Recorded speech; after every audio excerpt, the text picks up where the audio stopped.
Online Manipur ki nungthil pau yengbiriwa pumnamak puthoi laisramna khurumjari ahanbada maruiba pau kanglai papunba kholauge update gi lokhojarake Thobal district ki manungchana laiba Chandrakhongda security force singna bunker ani sidokre Waqf Board Amendment Act 2025 ki mayokta Supreme Court petition file tawragani Sokhre Amadi Handakta nauna Lok Sabha Rajya Sabha animakta bill pass tawraba matung India ki President Draupadi Murmuna approval pikiba Waqf Board Amendment Act 2025 ki mayokta Supreme Court petition file tawragani haina wabagai kendra social worker Sokhre Amadi Fongdorakli ek asi fundamental right ki manung chanba right to religious freedom article 25 ki mayoktani aduga ek asina India da leriba Muslim singbu aduki matik thawai nungai handre loina Muslim singbu namthana honari haina maral siri miyamna su hena khangbiramlagani Waqf Board ki leriba property pumnamang mapu alagi mingda ipa ipu singna Muslim community khaktada Sijinnabagidama kathok pirambani hariba property sing asida Muslim singi yamna maru oiriba masjid nama sonfam madrasa dharmagi oina oiba mahitampham karvastan asiba phumpham amadi orphan home mama mapa laijaraba singi laifam na chingba singni masi Islam dharma chatpa sing khakna sijinnaba yaba amadi dharmaga yamna nakna mari leinaba property singni Masi India ki sangbidana piba right to religious freedom gi matung ina sijinnaba yabagi ayaba pibiri aduga sijinnaduna sulakli Islam dharma gi senglaba property sing asibu asoiba thiraga matpa yanaba semdok semjin tawba ek amas chanahalakpa haibasi Muslim akhoibu hingna fumbaga manahale haina su pendaba fongdorakli Saijang village ta SAC na bom thadarakpada PDF mapan Sokhre Amadi Aruba Fibmda Lei mai papunba kholaudagi lakhojarake CSA na Saijang village ta bom thada bada Kuki jogi mioi taruksu Sire ataina sopan kaya su yaukre tha sigi mari da laiba asiga yumthang nan lairiba Myanmar ki Chung state ki tonjang da pamdaba thodok thohan bada chauna chena bani hariba 60 suba singhat assembly constituency ki MLA aduga Kuki people alliance ki mihutsu oiriba Chinlunthang na chathaki bathawong asi national security da threat tawbani haina the youth of Eastern Jongam na Ministry of Home Affairs ki Union Home Secretary da aiba cherol ama na pisinkre haidi cherol aduna makha taribadi Myanmar ki Chin state ta laiba tonjang da MLA Chinlunthang na ngamkhai lana changsin duna Myanmar da base tawba lalulup oriba Chin National Army Front CNAF na mamangda mioi mari fakhibada India ki ngamkhai lan sinduna Myanmar da base tawba lalauba singna Aadhaar card na chingba sing pibagi thawong chatharambani asiguma thawong asi jotel volunteer natraga jau galakpansu mari leinaba report kaya ama pikhalakibani hariba thawong asi international law bu khungaunabata natana miyamgi thajaba singbu manghanbagi thawong oina MLA asina chathabani Myanmar da hauji charang nabagi fibamda leriba asida ngamkhai degi lansil laga India ki politician amana pamdaba thodok sing chatharamba asi mari leinaba singna thuba matamda yengsin mathau tai hairi Myanmar da military junta na lenga pai khaba matung chatharakpa miyon minai khang bangamdraduna Mizoram da lanjena rakhiba refugee singna ka henba thabak thorom kaya chatharakpadagi Mizoram ki miyam ki marakta saunaba amadi refugee singbu makhoina leriba camp tagi hendokta ba khangankre Mizoram ki Champhai district ta laiba Farakan khulgi khunja singna Myanmar refugee singna dukan hangliba sing adu chahi asigi me kunthraga mathoi fawbugi manungda dukan lonsen ba khangankre Farakan village na refugee singbu makhoina leriba camp tagi hendokta ba khangankre haidi 2021 da Myanmar da military junta na lenga paisin khibadagi Chenthora kiba Myanmar refugee singbu India amadi Myanmar gi ngamkhai da leriba Mizoram gi Farakan village ta changjafam piduna angang fawba lenga ki school da mahai masing tamhanduna lakhibani refugee singna phamba dukan singda pot ki mamal ka hena hongna yonsilakpa amadi thabak suba sinmi singna khutsumal tana thabak suzilakpadagi hana leijaramba khunja singda chauna akaiba lakpadagi sauraktuna khongthang asi lorokpani haina Young Mizo Association Tuipural Group ki President B Chalian Ngurana Fongdokre khunja lising ahum leiba Farakan village na hauzik fawbada refugee lising amaga chamanga changja piduna leiri Champhai district ki oina mioi lak 1.20 leibada refugee lising kun rom hengalakli asigumba refugee masing yamna hengalakpana Mizoram gi leijoriba resource ta chauna munnabagi fibam ama laktuna khana choinabagi fibam laklei Champhai district ki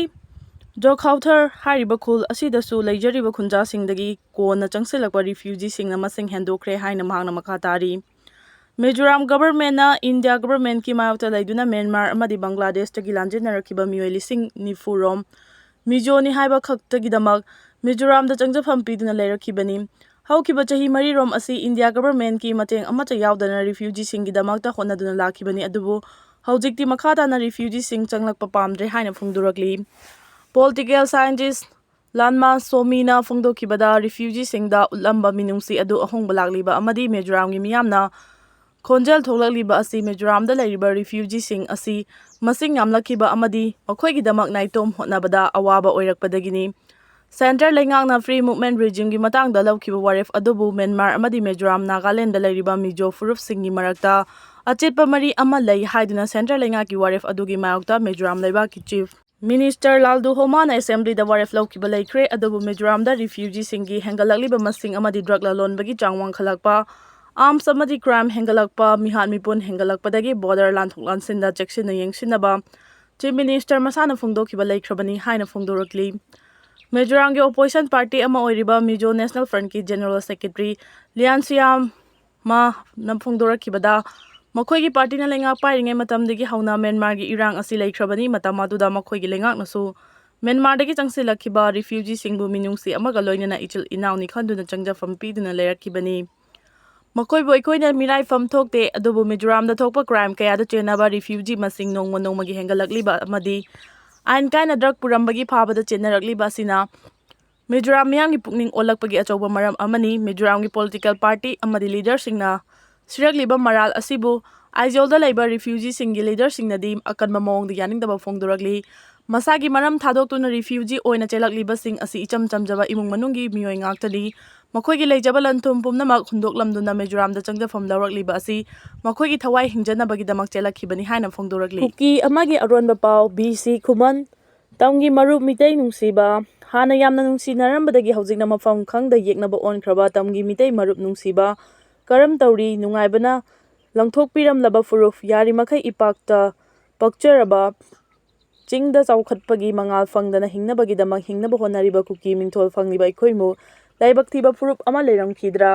ꯈꯜꯂꯨꯕꯗ ꯏꯊꯟꯅꯇ ꯏꯀꯥꯏ ꯏꯀꯥꯏꯅ ꯆꯤꯊꯤꯁꯤꯃꯇꯪ ꯏꯈꯤꯕꯅꯤ꯫ ꯄꯥꯔꯨꯗꯕꯅꯁꯨ ꯐꯩ ꯈꯜꯂꯤ꯫ ꯆꯥꯛꯂꯤꯕ ꯃꯩꯔꯤ ꯃꯔꯛꯇ ꯑꯩꯒꯤ ꯐꯨꯔꯨꯞꯀꯤ ꯋꯥꯍꯟꯊꯣꯛ ꯂꯣꯠꯅ ꯏꯔꯤꯕ ꯆꯤꯊꯤꯁꯤꯒꯤ ꯆꯦꯅꯥ ꯑꯁꯤꯅ ꯀꯌꯥꯝ ꯌꯥꯝꯅ ꯃꯩꯋꯥꯏꯈꯤꯕ ꯉꯝꯒꯅꯤ? ꯀꯥꯟꯅꯕꯁꯨ ꯃꯐꯝ ꯈꯪꯂꯔꯣꯏꯗꯕ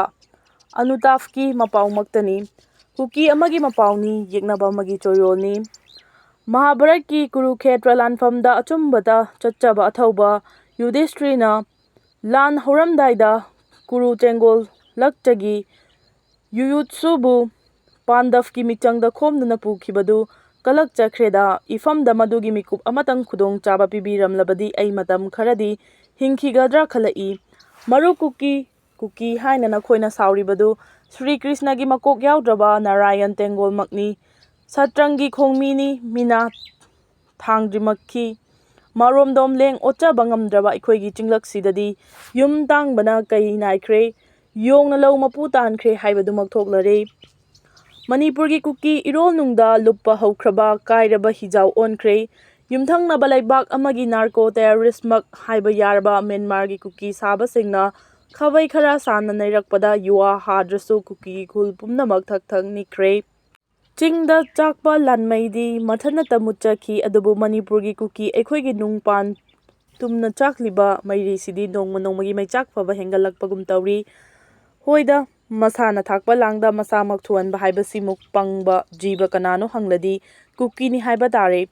ꯄꯨꯝꯅꯃꯛꯁꯤ ꯀꯅꯥꯅ ꯊꯣꯛꯍꯟꯕꯅꯣ ꯍꯥꯏꯕ ꯇꯥꯔꯕꯗꯤ ꯂꯥꯏꯔꯤꯛꯇꯤ ꯃꯃꯨꯠ ꯇꯥꯅ ꯇꯝꯗꯅ ꯂꯥꯏꯁꯨ ꯌꯥꯎꯗꯅ ꯀꯣꯇꯥꯗ ꯆꯪꯂꯒ ꯐꯝꯖꯥꯎ ꯄꯥꯏꯔꯝꯕ, ꯃꯅꯥꯅ ꯍꯩꯃꯦꯡ ꯁꯥꯔꯝꯕ ꯑꯄꯪꯕ ꯀꯨꯀꯤ ꯕ꯭ꯌꯨꯔꯣꯀ꯭ꯔꯦꯠ ꯑꯣꯐꯤꯁꯥꯔꯁꯤꯡꯅꯅꯤ ꯍꯥꯏꯕꯗ ꯂꯥꯟꯗꯦ꯫ ꯀꯂꯛ ꯄꯦꯜꯂꯤ, ꯃꯈꯣꯏꯒꯤ ꯆꯥꯛ ꯂꯣꯏꯅꯅꯕ ꯃꯈꯣꯏꯅ ꯁꯦꯝꯖꯈꯤꯕꯅꯤ꯫ ꯀꯔꯤꯒꯤꯅꯣ ꯃꯈꯣꯏꯅ ꯃꯤꯇꯩꯕꯨ ꯑꯗꯨꯛꯀꯤ ꯃꯇꯤꯛ ꯀꯂꯛ ꯎꯔꯤꯕ? ꯃꯈꯣꯏꯅ ꯈꯪꯗ꯭ꯔꯦ ꯃꯤꯇꯩꯗꯤ ꯂꯩꯁꯦꯝꯂꯤꯉꯩꯗꯒꯤ ꯂꯥꯏꯒ ꯁꯝꯅꯔꯛꯂꯕ ꯃꯄꯥ ꯃꯄꯨꯁꯤꯡꯗꯨꯒꯤ ꯆꯥꯗꯥ ꯅꯥꯎꯗꯥꯅꯤ꯫ ꯂꯥꯏꯃꯛꯀꯨꯝ ꯄꯨꯛꯆꯦꯜ ꯈꯣꯏꯗꯦ, ꯂꯧꯁꯤꯡꯗ ꯃꯄꯥꯜ ꯅꯥꯏꯗꯦ, ꯃꯤꯄꯨꯝ ꯈꯨꯗꯤꯡꯃꯛꯄꯨ ꯅꯨꯡꯁꯤꯅ ꯂꯣꯏꯅ ꯇꯤꯟꯅꯕ ꯉꯝꯃꯤ꯫ ꯃꯤꯇꯩꯒꯤ ꯅꯤꯡꯊꯧꯃꯛꯅ ꯀꯨꯀꯤꯁꯤꯡꯕꯨ ꯆꯪꯖꯐꯝ ꯄꯤꯕꯤꯗꯨꯅ ꯆꯍꯤ ꯃꯁꯤꯡ ꯈꯪꯗ ꯂꯝꯗꯝꯁꯤꯗ ꯈꯨꯟꯗꯥ ꯂꯩꯇꯥꯔꯛꯈꯤꯕꯅꯤ ꯍꯥꯏꯕꯁꯤ ꯍꯧꯖꯤꯛꯇꯗ ꯑꯆꯨꯝꯕ ꯈꯪꯂꯛꯂꯤ꯫ ꯏꯀꯥꯏꯈ꯭ꯔꯦꯗ꯫ ꯃꯁꯥꯃꯛꯀꯤ ꯐꯨꯔꯨꯞꯆꯥꯁꯤꯡꯕꯨ ꯃꯤꯅꯝꯗꯨꯅ ꯁꯥꯁꯤꯟꯅꯗꯨꯅ ꯏꯔꯤꯕ ꯀꯨꯀꯤꯒꯤ ꯄꯨꯋꯥꯔꯤꯗꯨꯅ ꯀꯔꯤ ꯑꯐꯕ ꯄꯨꯔꯛꯀꯅꯤ ꯑꯩ ꯈꯟꯐꯝ ꯈꯪꯗꯦ꯫ ꯍꯥꯟꯅ ꯈꯪꯂꯝꯗ꯭ꯔꯕꯁꯨ ꯍꯩ-ꯁꯤꯡꯂꯕ ꯏꯟꯗꯤꯌꯥꯒꯤ ꯂꯩꯉꯥꯛ ꯄꯥꯏꯔꯤꯕ ꯃꯤꯅꯤꯁꯇꯔ, ꯕ꯭ꯌꯨꯔꯣꯀ꯭ꯔꯦꯠ ꯑꯣꯐꯤꯁꯥꯔꯁꯤꯡꯒꯤ ꯇꯥꯠ ꯍꯧꯖꯤꯛꯇꯤ ꯈꯪꯕ ꯍꯧꯔꯛꯂꯦ꯫ ꯃꯈꯣꯏꯒꯤ ꯍꯦꯟꯅ ꯃꯔꯧ ꯂꯩꯕ ꯂꯥꯟꯃꯤꯁꯤꯡꯅ ꯀꯨꯀꯤ ꯐꯨꯔꯨꯞꯇ ꯌꯦꯡꯂꯤꯕ ꯃꯤꯠꯌꯦꯡ ꯍꯧꯖꯤꯛꯇꯗ ꯃꯌꯦꯛ ꯁꯦꯡꯅ ꯈꯪꯂꯛꯂꯦ꯫ ꯁꯟꯅꯤꯒꯤ ꯃꯤꯠꯌꯦꯡ ꯑꯃꯗꯤ ꯅꯤꯡꯊꯧ ꯀꯌꯥꯅ ꯋꯥꯅ ꯄꯨꯟꯁꯤ ꯂꯦꯟꯈꯤꯕ ꯃꯌꯥꯝ ꯋꯥꯔꯤꯃꯛ ꯑꯣꯏꯔꯁꯨ ꯄꯥꯎꯇꯥꯛ ꯋꯥꯔꯤꯅꯤ꯫ ꯑꯆꯨꯝꯕꯒꯤꯗꯃꯛ ꯈꯨꯗꯤꯡꯃꯛ ꯃꯥꯌꯣꯛ ꯌꯥꯒꯗꯕꯅꯤ ꯍꯥꯏꯕꯅꯤ꯫ ꯃꯤꯇꯩꯗꯤ ꯅꯨꯡꯉꯥꯏꯊꯣꯛꯄꯁꯨ ꯉꯝꯃꯤ, ꯑꯋꯥꯕ ꯈꯪꯕꯁꯨ ꯅꯆꯨꯡꯗꯦ ꯑꯆꯨꯝꯕꯒꯤꯗꯃꯛ꯫ ꯑꯗꯨꯕꯨ ꯀꯨꯀꯤꯁꯤꯡꯒꯤꯗꯤ ꯀꯗꯥꯏ ꯑꯣꯟꯅ ꯇꯩꯅꯕ ꯉꯥꯛꯇ꯫